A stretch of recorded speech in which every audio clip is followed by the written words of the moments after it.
Hey there guys, Gamer Jamie Triple One here, and today I am going to be continuing on with Season 3 of the Grand Tour. Now the next one is Aston, Astronaut and Angelina's Children. I honestly can't remember this episode very well, but I probably will as soon as we get into it, so let's go. Fast forward all the opening credit stuff. Here we go.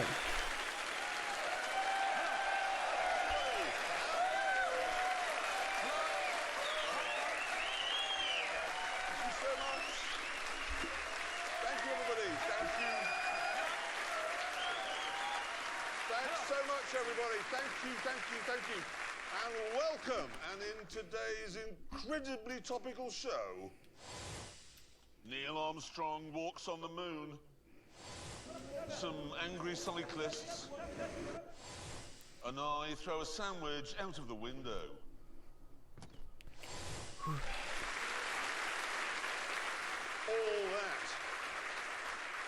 All that is to come. But first, Aston Martin has just launched a new car. And here's Richard Hammond to tell us all about it. Yikes.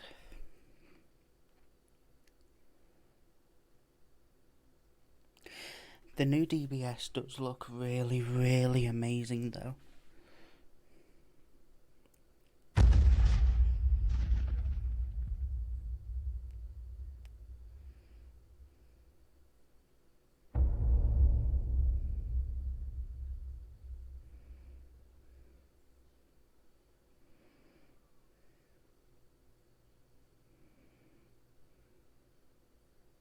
This is the new V8 Vantage. And, well, it's not an ugly car, is it? Not really. I'm not sure about this colour. You'd be on the phone to your doctor if your wee came out like this, but the shape itself is stunning.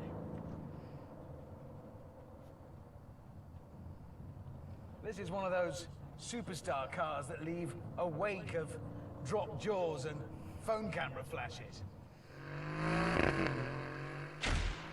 And as the smallest, punchiest, sportiest car in the Aston lineup, it's fast too. There we go. Oh, I've got to drive backwards again. North to 60 takes 3.5 seconds.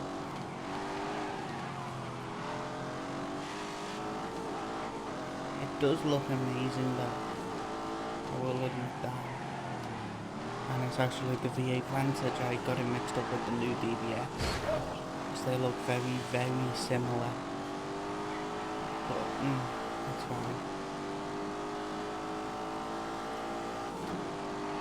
You're not going to be embarrassed by 911 career.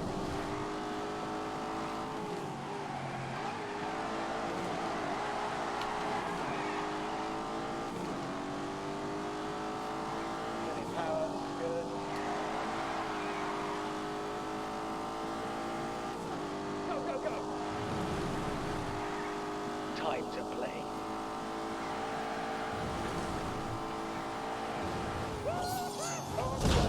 Oh. Oh. I've completely ruined the front end of it now. Oh. Let's go.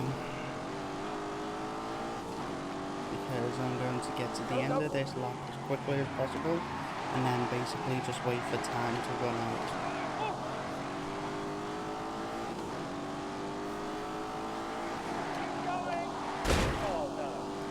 Down.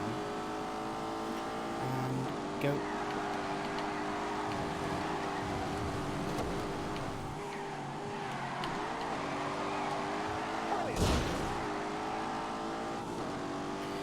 I swear to God, I'm usually a better driver than this on games. Eep.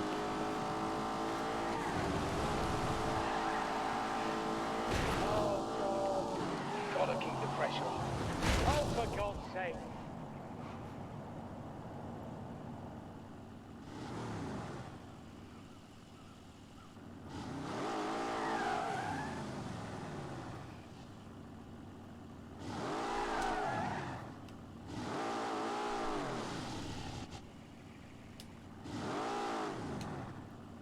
does sound amazing though. Anyway. 14, 13, 12, 11, 10, 9, 8, 7, 6, 5, 4, 3, 2, 1, now. Done. Top speed, 195. But here's the thing. Astons have always been beautiful and fast in a straight line. But when you're making a sports car, that's the easy part. It was when you dug deeper under the skin into the areas you couldn't see that in the past, they often came up short. The trouble is, the company has never had the money or the manpower of Porsche or Ferrari, and you could sense that in their cars. They just didn't feel as well made or well engineered as some rivals. That means they sold mainly to people listening to their hearts and not their heads. Because your heart says, I want an Aston, even when your head says, that door doesn't fit properly. But this is 2018. Good looks and speed aren't enough if bits are coming off in your hand. This car can't be nice to drive for an Aston. It can't be well made for an Aston. It's got to be good, full stop.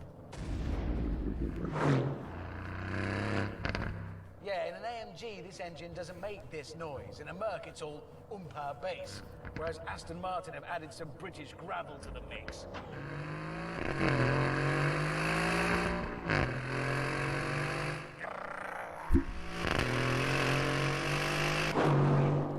So, it's handsome, quick, tuneful, and feels well built.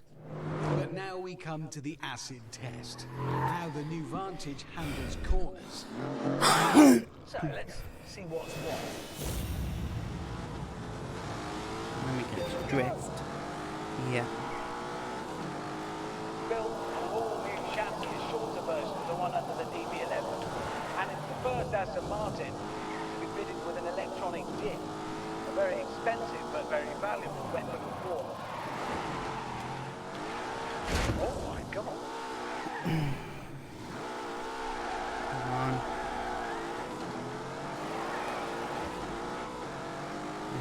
Everything counts with this territory on this week. And now. Then we come to the end. It's a 4-litre V8. It has twin turbos. It makes 510 horsepower.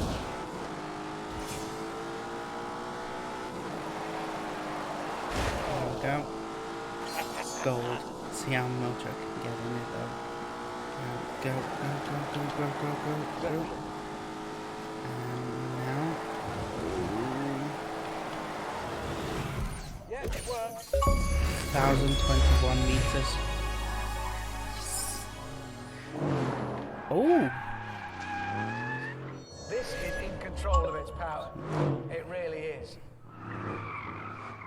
It's been set up by a man who used to work at Suspension Masters Lotus. And you can tell. In the past, you could buy an Aston and love it, but still know deep down that a 911 was a better car. With this new Vantage, that gap has been closed to a point where it doesn't matter. It's not just brilliant for an Aston Martin. It's brilliant, full stop. It does look pretty. I will admit that. So pretty and so amazing. Good job. I can see her. Can you really? I really can see her. We agree with you on that. It's a brilliant, brilliant car. But one thing I ought to mention, you know all that tech inside it? Yeah. That is Mercedes stuff, but it's last generation Mercedes stuff. Yes, but it's still better than all the stuff that Aston used to fit. That's true. Is it not? No, that is true. And the other thing, you expressed surprise that it's got that AMG engine. Yeah. But you've got to remember the Aston V12 they've been using for years, that's German. Well, it's made in Germany. Yes. Well, that makes it sort of German. isn't it? No. It's where it's designed and developed that matters. Let's not get bogged down with what's German and what's not. The point is, okay, unlike the previous Vantage, that is way, way more than a pretty face. I mean, a lot more. But now let's find how fast Abby can get one around the abode. Oh, a grey one. Okay. Come on. Working away there at that unusual and frankly stupid square steering wheel.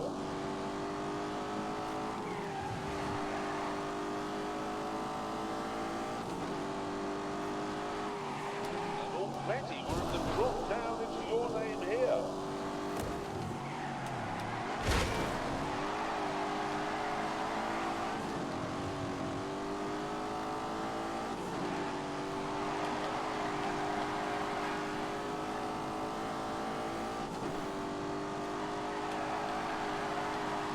Coming in wide for old lady's house, keeping it neat round there, and now the short skirt down to substation.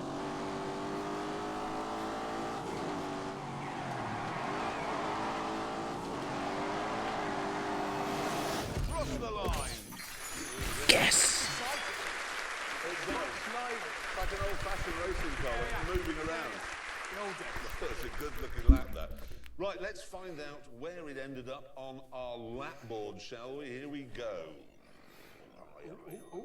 Ooh, just misses Exactly out. the same speed as a 911 GT3 RS. Yeah, and when you think the Aston doesn't have a massive wing and scaffolding in the back, that is pretty impressive. Very Yeah, impressive. but never mind that. Look, it's no faster than a BMW M5. Yes, but I think what that says, James, is the M5 is seriously quick. Now, this year marks the 50th anniversary of the first landings on the moon, and I thought I should take a little celebratory look back at that truly historic mission. James, this isn't a grand tour of whatever is in your head. You do know that. No, but I promise there will be some cars in this film. Eventually. I believe that this nation should commit itself to achieving the goal, before this decade is out, of landing a man on the moon and returning him safely to the Earth. When President Kennedy made that speech to Congress in 1961, he gave the scientists at NASA a planet-sized headache. Nevertheless, the brains at NASA knuckled down and throughout the 1960s set about developing and testing the rockets and the technology that would be needed to crack this monumental nut. Jeez. However, machinery on its own was not enough. Equally important to the success of the space program were the astronauts. Now, these men were generally of a type. They were fighter jocks and test pilots, and they were very familiar with moving around at very high speed. So, and I did promise we'd get some cars into this, when it came to moving around on the face of the Earth, there was one car they favoured above all others. The Chevy Corvette.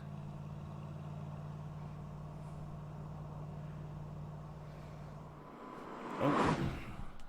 I'm going to be driving this one. The Corvette, America's premier sports car.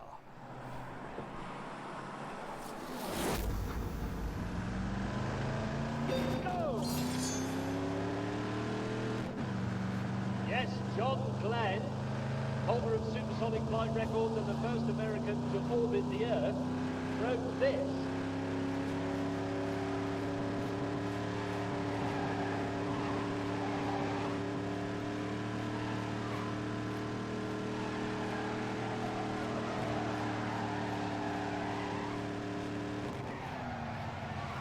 Rubbish.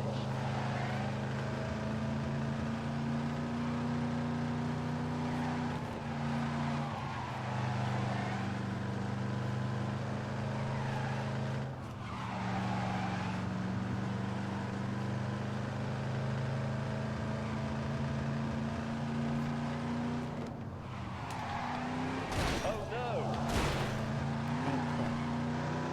I'm so sorry, Corvette. Let's go. Jesus Christ.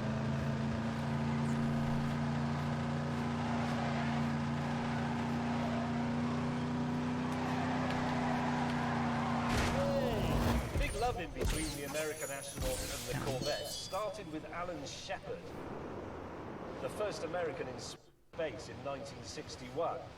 And on his safe return to Earth, he was given a free Corvette by General Motors, a sort of medal for services to the country.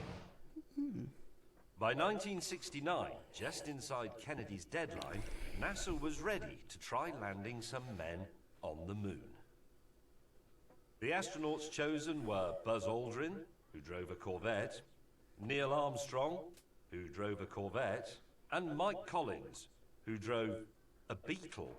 Presumably that's why they left him in the command module and didn't let him walk on the lunar surface. Eagle Houston, we have you now. Do you read over? Loud and clear. When the astronauts finally approached the surface of the moon, the landing was not without drama. Okay, all flight controllers, gonna go for landing. The designated spot was full of craters, Eagle Houston, you're a go for landing. forcing Armstrong to fly manually and look for another place to set down. 4 forward, drifting to the right a little. Okay, engine stop. Post control, both autos, Houston, engine command override off. We copy you down, Eagle. Houston, Tranquility Base here. The Eagle has landed. When they finally landed, they had just 20 seconds of fuel remaining. But no matter, they were down on the moon. That's one small step for man.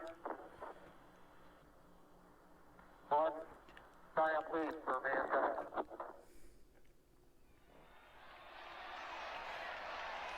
Back on Earth, a hero's welcome awaited.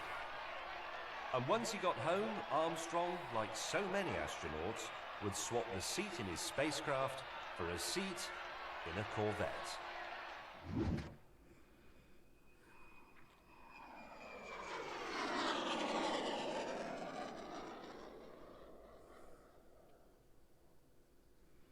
And when I say Corvette, I mean this actual Corvette. This one. This was his. This is Neil Armstrong's Corvette.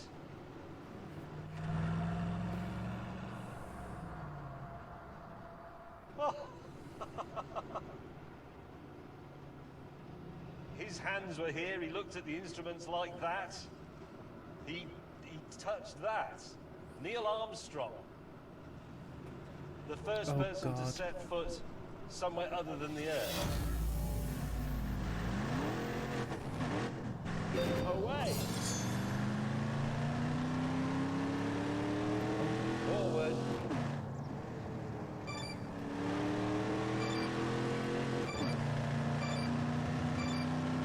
Right then, let's go.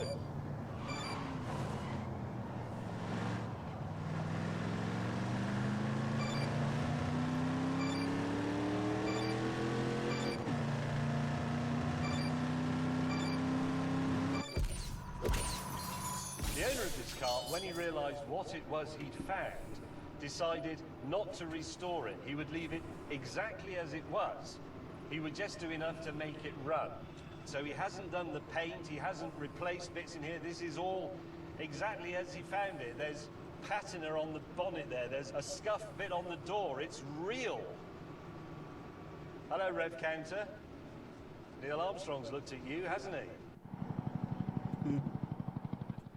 Oh, I think a Huey is coming. There's Mr. Huey, there's the evocative Wump. Those are the two sounds of the 60s, aren't they? That Wump and the sound of Neil Armstrong speaking from the moon. Neil Armstrong's Chevrolet Corvette. Love it. Love it.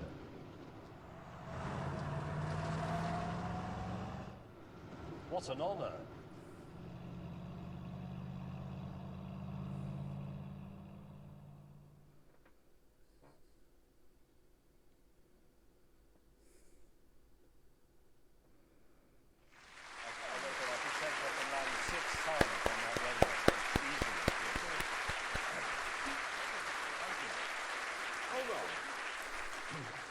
What's gone wrong with astronauts? They don't go to the moon anymore. No, they used to be rock gods. I mean, if you think about it, they would drive their Corvettes into town, get hammered, get chlamydia, and the next morning they'd be upside down in a starfighter.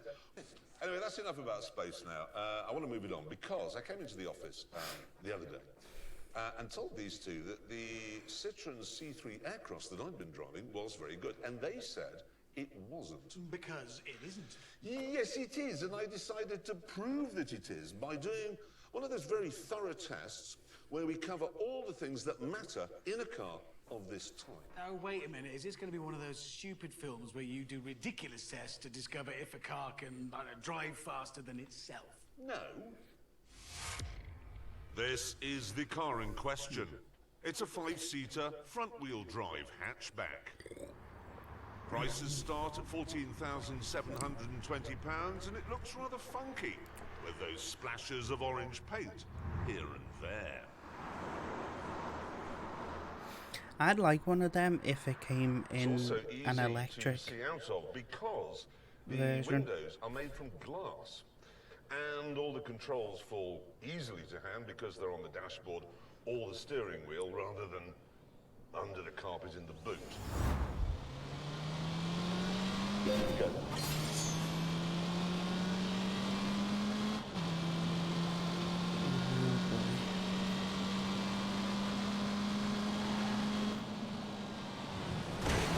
Go.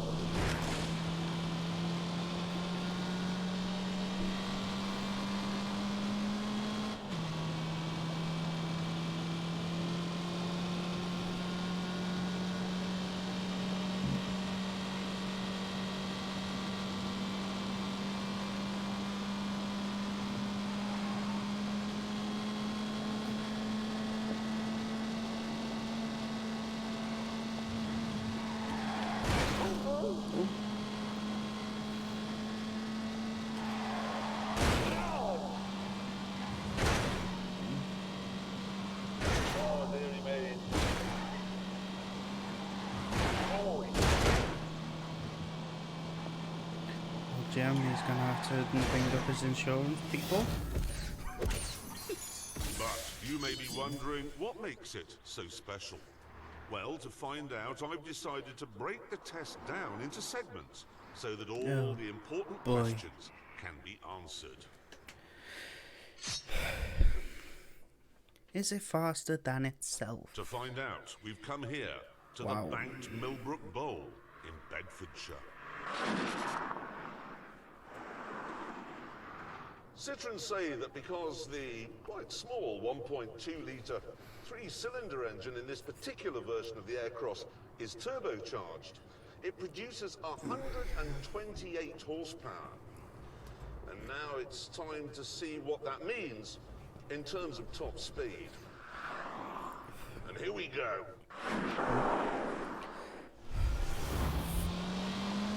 Go.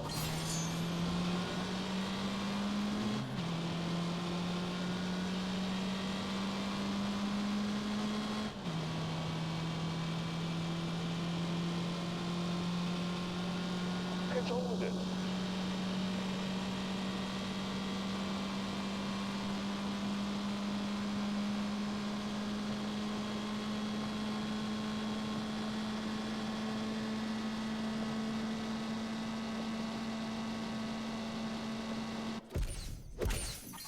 But can it do better? Okay, what I've done now is hooked up to the back end of a Bentley Bentayga. Now, this is a car with a top speed of 180 miles an hour.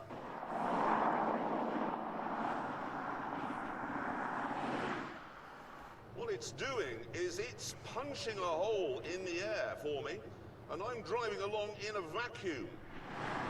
So that should mean I go faster. Let's find out.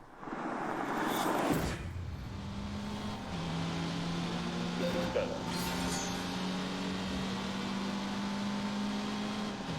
Roaring up.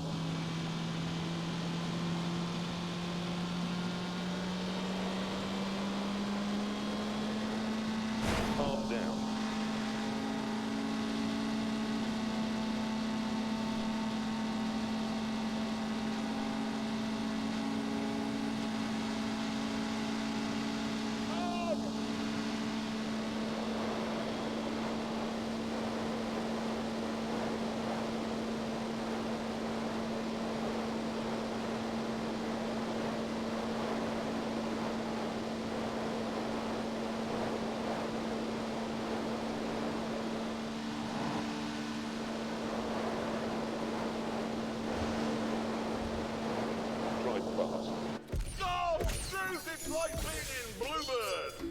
only worry is that I just saw a single magpie, and it is Friday the 13th as I do this. So now I'm going to ease out of this dangerous situation.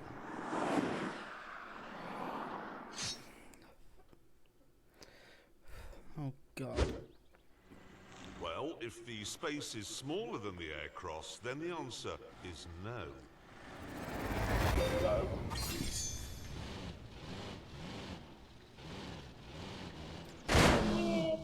And with that sorted out, it's time for one of the most important tests a little car can face. Oh, no, it just... To find out, I've come to Southampton Docks, where obviously I've been forced to wear a hard hat in case a ship lands on my head. Anyway, as you can see, the little car has been attached by rope to the enormous car transporter.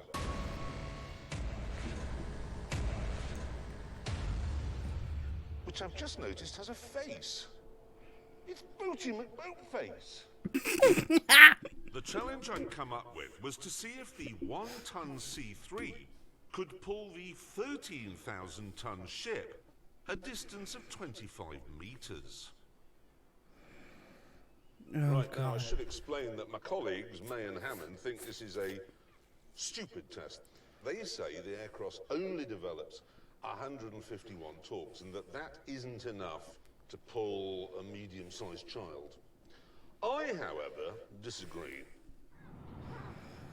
Let's do this! Oh, God.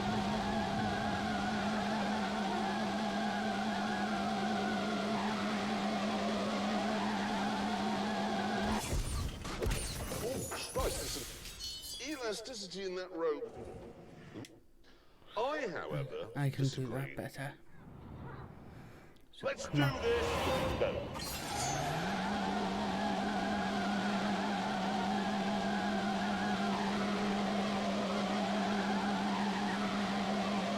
Oh, Christ, there's some Yeah, pretty much the same elasticity in time. that rope.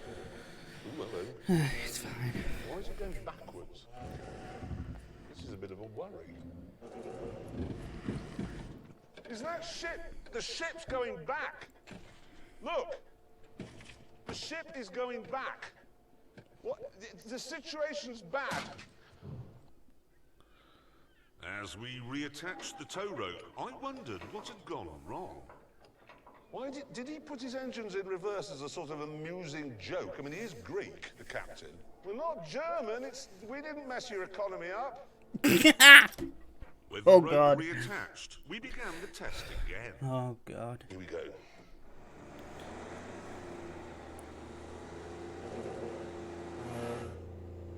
That's just clutch spin. That's just clutch. That's clutch. Traction control off. It's the only solution.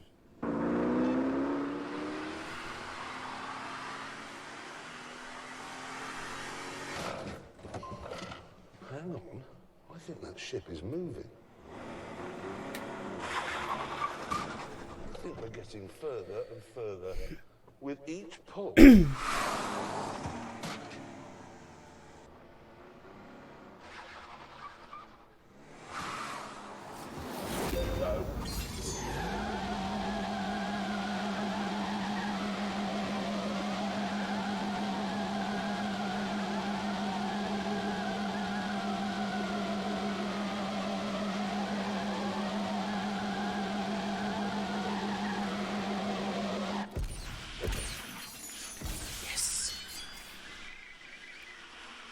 The power and strength of the Citroen.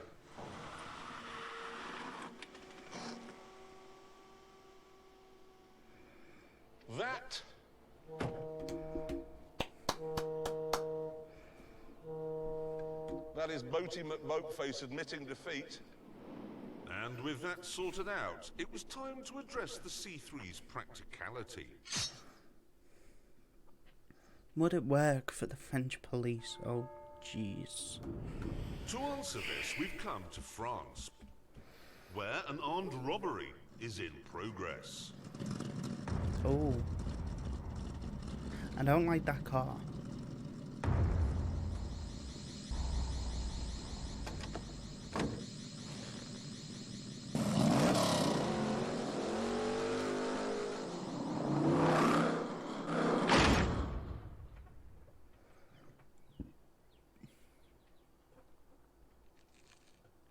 burglars anglaises avec visage horrible are maintenant making their escape in a red 1972 de Tommaso Pantera GTS.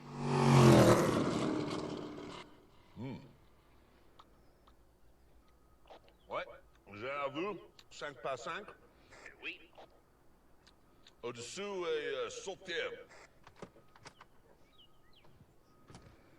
Right.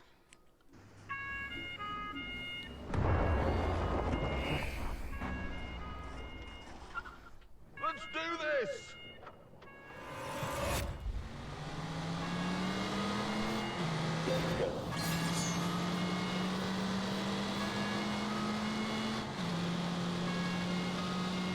Well, I'm obviously not going to be able to keep up with that. Look at it.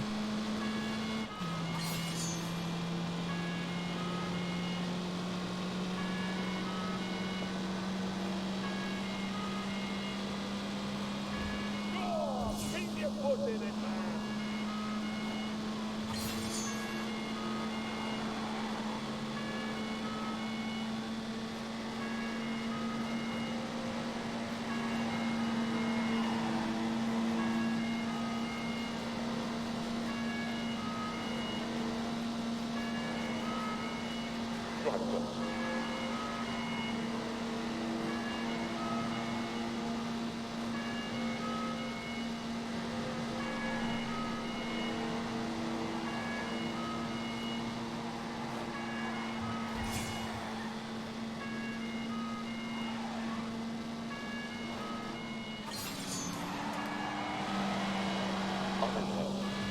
That will do.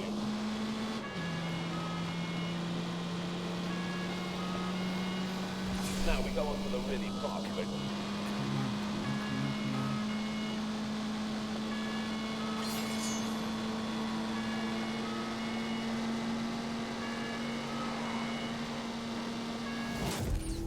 Oh.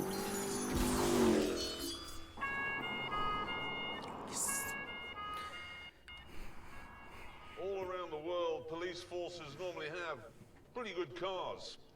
Americans have Crown Vics, Germans have BMs, Italians have Alphas. But France has always been a bit of a burgling free-for-all because you knew that you were only ever going to be chased by Inspector Clouseau in a diesel Renault Megane. Well, not today, because I'm in an Aircross and I've got a moustache. To make my life a bit tricky, the robber's Pantera wasn't standard. It had an all-aluminium 7-litre V8, producing 550 horsepower, 4 times more than I had. Oh, do I get to take over as the Pantera now? Yes, I do. Come on. I need to lose him. Bye-bye, Jeremy. I just need a lot of long straights.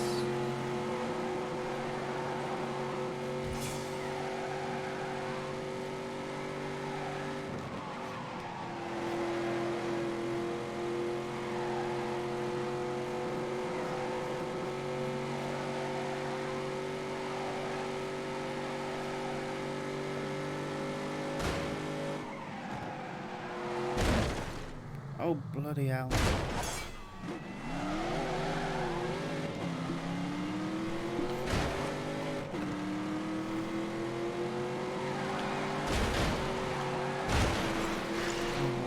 That's a little bit.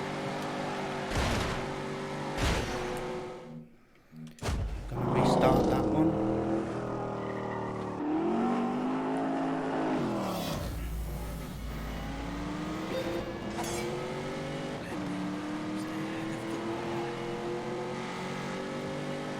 Oh.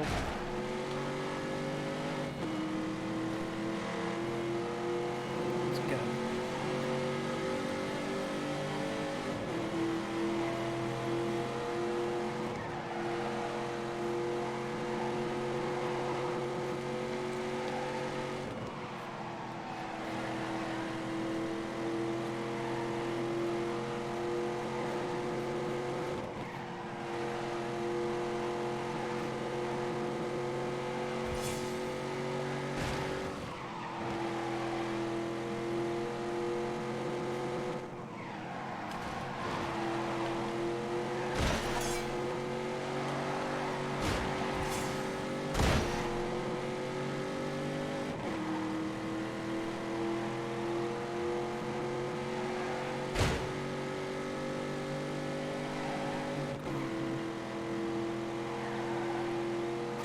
There we go. Soon, I caught up with them. How? That's what I want to know. How?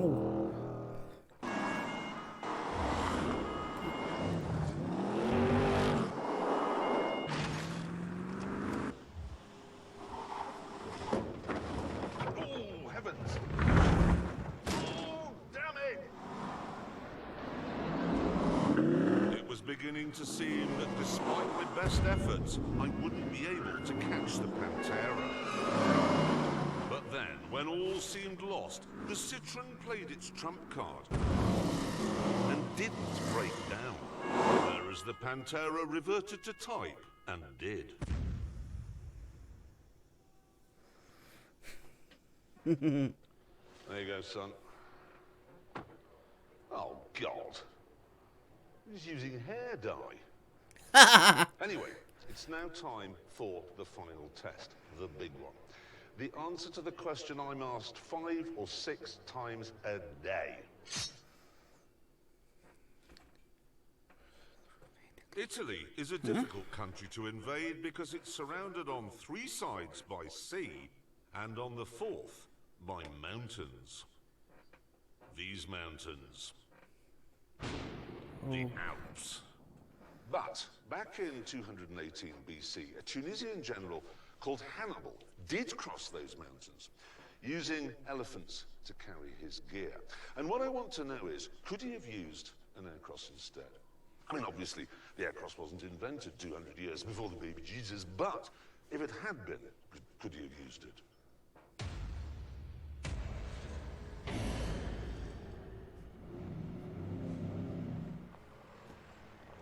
We know that the Citroen is powerful and torquey, but what really matters on a job like this is traction.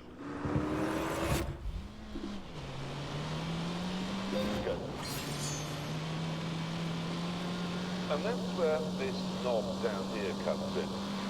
It engages something called the grip control system, and that sounds like a gimmick, but it isn't. For God's sake.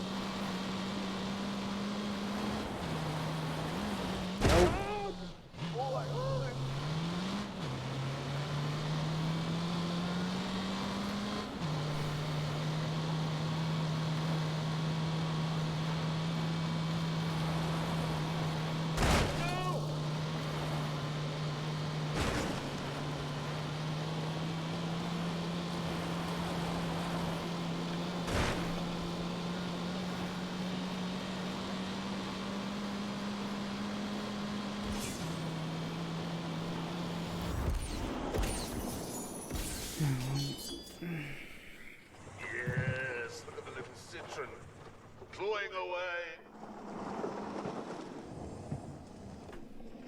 No elephant could do this. I am zooming up here.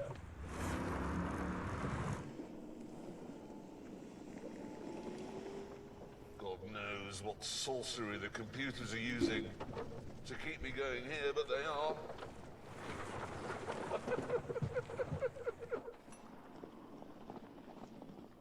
With the sat-nav telling me Italy was just 2 miles away, I found another path. I'm past 2,000 meters here. Christ, if I go over the edge now.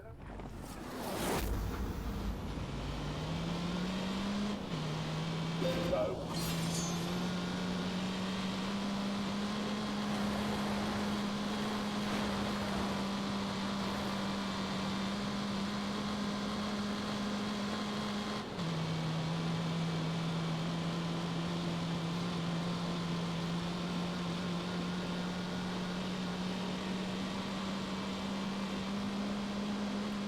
Scenery is the hell was that? Huge pothole in the middle of the road. Wow.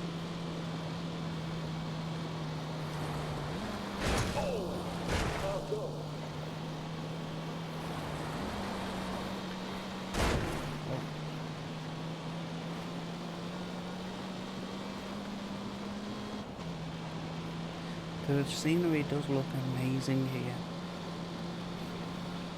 even if it is sort of completely all out of focus right now.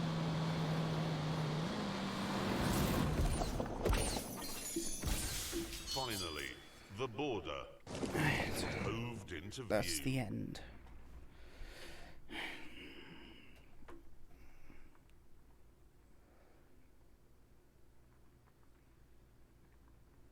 Come on, little aircross. There you are, clever car.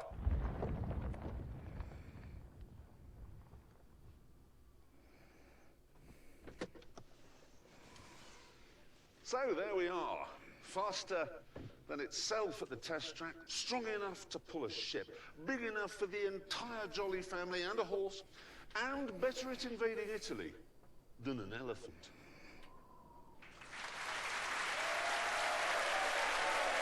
Really? What a machine. Funky little car. Very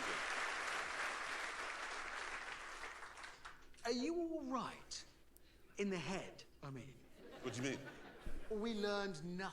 You did? You learned it could get to the top of that mountain even though it doesn't have four-wheel drive? Yeah, but what about things that matter to people who buy that sort of car? What about, you know, boot, interior, space? I did boot. Okay, safety, insurance group, all that. It's a bit boring. I mean, okay, let's...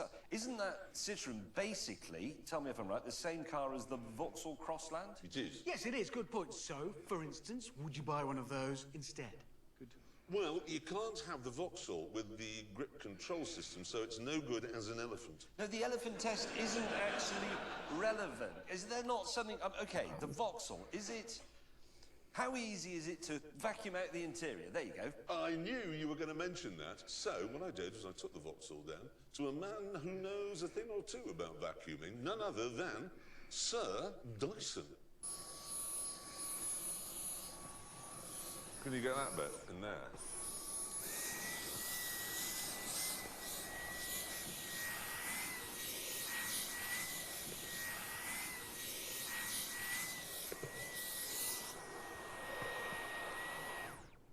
Any good?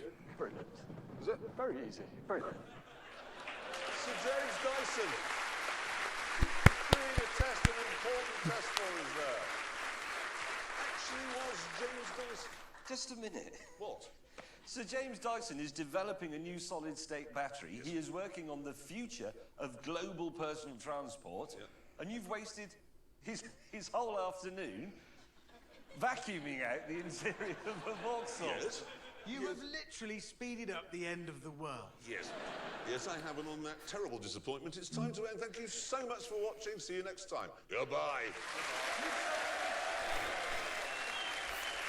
Well, that's the end of that episode, episode 9.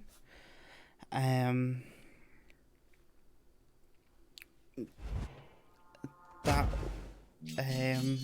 was Aston, Astronauts, and Angelina's Children. Oh boy. Next, we're going to start with, well, I'm going to continue on with the youth vote.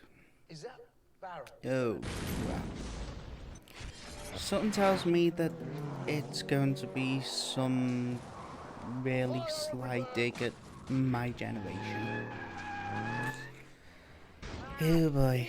Well, I have been Gamer Jamie 111. This was Aston, Astronauts, and Angelina's Children. That was the 9th episode of Season 3 of the Grand Tour game. And I will see you in the next one. Bye.